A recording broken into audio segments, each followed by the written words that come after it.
So guys, let's jump on into the game, get our players introduced, as we do have spawning up to the northern position here as our blue Terran. He goes by the name of EGThorZaINRC. And down in the bottom right, the king of Zerg in every single way, especially in GSL championships, it is Nestea. Doing very, very well for himself in game number 1. How likely is it that we see a pull right now from Nestea? The answer is not just yet.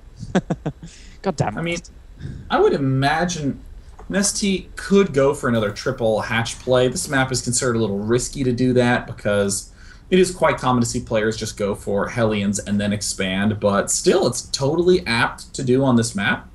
Nothing quite wrong with it. The marine pressure would give him some trouble as well. But I would imagine that Nestea should go for... Actually, he might go Mutalisk. I was going to say he should be going for standard Ling Infestor play, but Nestea's one of those holdouts who still uses it and uses it very well. Yeah, the Mutalisk play can be very strong. ThorZaINRC... It's funny because back when ThorZaINRC was on Mousesports, obviously this was a long time ago, ThorZaINRC felt super comfortable about dealing with kind of Mutalisk play from Zergs, and which I learned from him as we did a show together, analyzing his replays. But nowadays, you don't get as much exposure to it as you did back then. So there might be that potential that if Nestea was to go for that kind of play, that ThorZaINRC, you know, he's greeted by a Ling Infestor every single game, all day long. And Mutalisk might catch him a little off guard. Yeah, I really like Mutalisk play a lot, just in general. Nestea is already preparing himself for ultra standard play. But the fact is, Mutalisks on this map allow you to get a 4th base up, which just cannot be understated how difficult that is to get the 4th on this map for any race. So often with these push-oriented or just army ball-oriented builds, the center is really the only viable option, you know, particularly for Zerg. Infestors need to stay in the middle of the map, so let's expand by them. But when you go for the Mutalisk, you have the opportunity to take the other mains, which are excellent options for 4th bases. Yeah, they are. And also another great option for a 4th base for Zergs on this map specifically is if we head over to the northwest for Nestea from his main. You break down those rocks, you grab that main, the 3rd of the base to your left, and that, if you're going for a very mobile style with a Ling main meter, then you can quite easily grab that base as well. And wow, ThorZaINRC's just going very economically as well here with that 3rd command center. Yeah, this is pretty insane to see the really fast 3rd command center, but it makes sense. ThorZaINRC was trying to be kind of cute in the last game, do a lot of different things at once, and he punished it. In this game, he's going to do one cohesive, straightforward thing. Yeah. Apparently the stream just died, but apparently we'll be on the way in just a second. As for now, we just have... what else going on? We have ThorZaINRC here rocketing up with his 3 command centers. Zergling's on the way to try and nibble away at some of the Nesteas, but they can't do. Still more drones going down from Nestea, so he's just gearing up once again to propel himself into a phenomenal macro game. And looks like we've paused the stream? No, we haven't paused the stream. My sync paused for a second. Well, it looks like ThorZaINRC is going to continue to push down to the bottom right. A surprisingly early 3 geysers from Nestea. Almost never see this kind of play at all. ThorZaINRC's going to pop up, see if there's no 3rd, instantly heads home, and interestingly, that is some of the biggest scouting information that ThorZaINRC has received. And what on earth? This is nuts. He's going for a speed and roach combination. I mean, speed, roach, and baneling, and zergling. Ordinarily, I would say I hate this play, but it amazingly just might work against what ThorZaINRC's doing. Yeah, it may end up doing so, especially if it hits before these 2 barracks kick into production extremely quickly, and if ThorZaINRC ends up fumbling his buildings just a little bit there to try and kind of micro them around. He's going to have just a little, 1 or 2 less few units out here to try and deal with this. He's getting the Hellions out, but are they really going to be able to buy ThorZaIN enough time to deal with Nestea's push? I mean, he's going to need 3 bunkers ASAP, and he's going to need to cancel the add-ons that are inevitably going to go down on those barracks. Boom, there they are. Those need to go. He needs to cancel them. Go Hellions, go Hellions. Come on, do your spotting work. Speed will be done, so the Hellions might be repelled just briefly, but Nestea's really committing hard to this attack. He's at 38 workers, so low for Zerg at this game moment. And look at where he's positioning his Zerglings up to the north as well, morphing them into Banelings, keeping them well out of the eye of his opponent. He did see 1 or 2 Zerglings running up to their north position, and now he sees the roaches. He knows something's up. All right, how many bunkers is he going to build? He's going to build 2. He needs a lot more than that. Those engineering bays are also going to have to make an exit. They may very well fall immediately. Here comes the Banelings, more Zerglings being produced. I mean, Nestea is just committing to this push. He's going to have a lot of Marines coming out with his 2 reactors on the barracks. Eventually, they finished up. And for now, though, how well can he deal with this? That's a lot of roaches. That's a lot of firepower. The Banelings on the way as well. Get in there! And it looks like he's managing to get a reasonable blast off, but there's no SCVs here to repair the bunkers. Repair them! Oh, gosh, this is going to look... Oh, wow, that is looking... very bad for Nestea on attempt number 1. Those Hellions are going to be able to sweep down. They will be able to take out those Banelings, but we're seeing the supply depots fall. Nestea is... he's not giving up. Oh, and he's going to supply block ThorZaIN pretty heavily here once this last supply depot goes down. So no more units for now for ThorZaIN unless he goes for the supply drop, and he doesn't have the energy to do so. He starts up 2 supply depots in the background. Oh, no. There comes round 2. Oh, a huge pack of 12 Banelings swinging from the backside, and see you later, defense. ThorZaIN has had his front busted. Where are the medevacs? They need to collect together with the rest of the units, and it's time for all the SCVs to pull off the main line and step into the fight.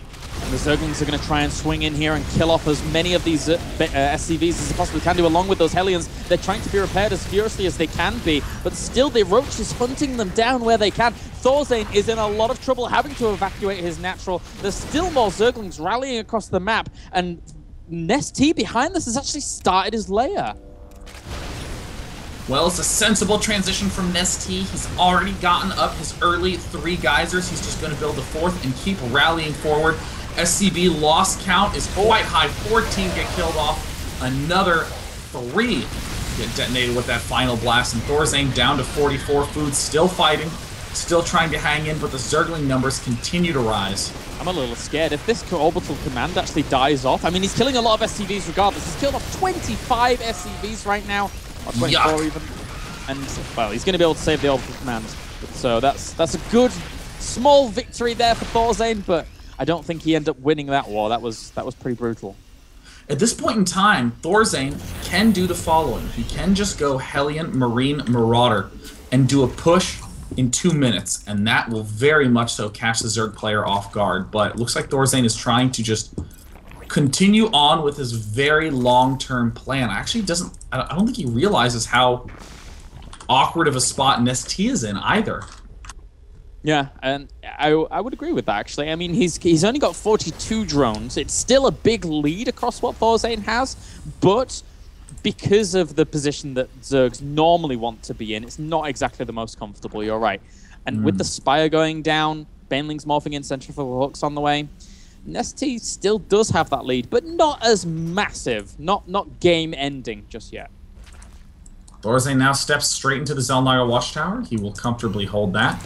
More SCVs being produced. ThorZaIN's just catching up quite swiftly. Needs to rebuild those extra geysers to be able to get any sort of benefit from those engineering bays. Zergling attempted surround and instantly thwarted by ThorZaIN, who's continuing to shove in.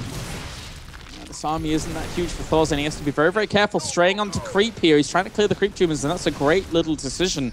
But again, he has to be so much close back to his control, especially if the Zerglings actually try to swing in like that. They don't catch enough of those Marines in the back. They connect with a few of the Marauders, and this is good micro by ThorZaIN. I just don't think there's enough. That was remarkable micro by ThorZaIN, and now we're going to see again. Nestea has to hold up on the production just briefly, but ThorZaIN is about to walk into another trap. He is positioning himself as if he's against a Ling infestering player.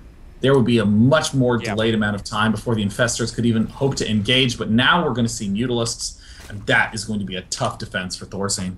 Very much so. He has only 23 Marines out right now, but the problem with that is, I mean, yeah, if they were in his bases, that would be okay, but they're not. They're all in the middle of the map, dancing around, trying to put on some aggression, and he's going to try and go for the big drop play here.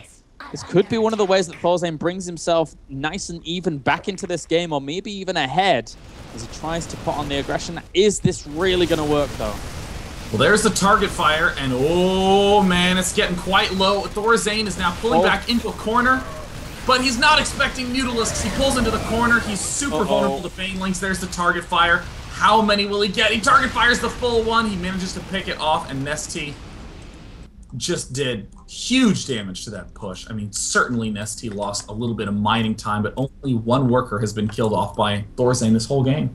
Yeah, losing that medevac was huge. I'm surprised that he didn't lose any more. He was dropping the units, making sure that the Mutalisks couldn't keep going there, and that is a big play. If he'd have lost all those medevacs, that's too much of a loss to recuperate from. There's so much gas invested there to try and actually get it back, as well as all the units dying off. So Nestea is playing this very well. He's 10 supply up, he's adding on 10 more drones, and ThorZaIN equalized up the income, but he has to still take precautions against these mutas. Mutas swinging right on in. A single turret deflects, and in this position, ThorZaIN has himself a 3-3 timing attack that he is going to be going for. You can clearly tell that he is not ready to attack because he's only at 100 supply, and actually his army supply is at a sort of sad 53. But the 3-3 timing push can be quite effective. I mean, especially given how far ahead he is of this Mutalisk player, and especially given the fact that it's way too difficult to catch up going Mutalisks. You just need an awkwardly timed hive.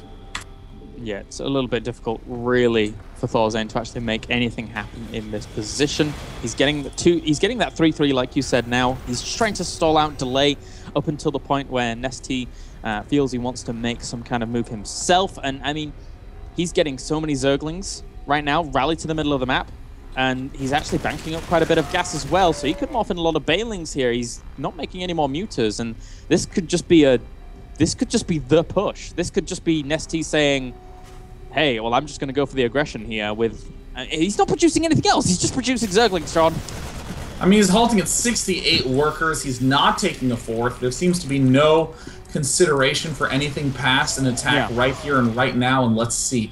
Will he wait the next 40 seconds, 50 seconds to be able to get those upgrades? I actually think Nestea will. I think he just wants to have a maxed out army with the optimal amount of upgrades. ThorZaIN is building himself 2 more factories, 3 more barracks. ThorZaIN is completely pinned until 3-3 is done. Yeah, that's a lot of infrastructure, and he was supply blocked as well there. So this is going to be hard for him to deal with. He's breaking down the rocks, and Nestea gearing up to try and move in here, but he's actually going to poke forwards with Mutalisks, having a little bit of a look around to see exactly where his opponent's army is positioned. Technically, if he waited long enough for 3-3 to be out from ThorZaIN, it could be a little bit too late, but we'll see if Nestea wants to go for this. Well, there's the 2-2 wrap up, and it looks like, oh, Nestea selected it all, and he is going for it. The siege tank spread is still not that great. There are so many Banelings. They collide right on with tanks and Marines alike. Nothing that ThorZaIN can do against this huge amount of units. Only just now are all the macro barracks finishing up for ThorZaIN. Oh, wow, that engagement. He's going to chase him all the way back into the main here with the Banelings. There's so many Banelings, so many Zerglings left over, even the Mutalisks sitting over the production facilities of ThorZaIN. ThorZaIN right now is so up against it. All of the SCVs dying off. There's no way he can rally back to the defense of this. Nestea is looking so strong. Sensational play from Nestea. This excellent bust at the start. Excellent bust right now. Morphin Banelings and GG. Nestea does a repeat IronSquid performance and will be heading straight on in to round number 2.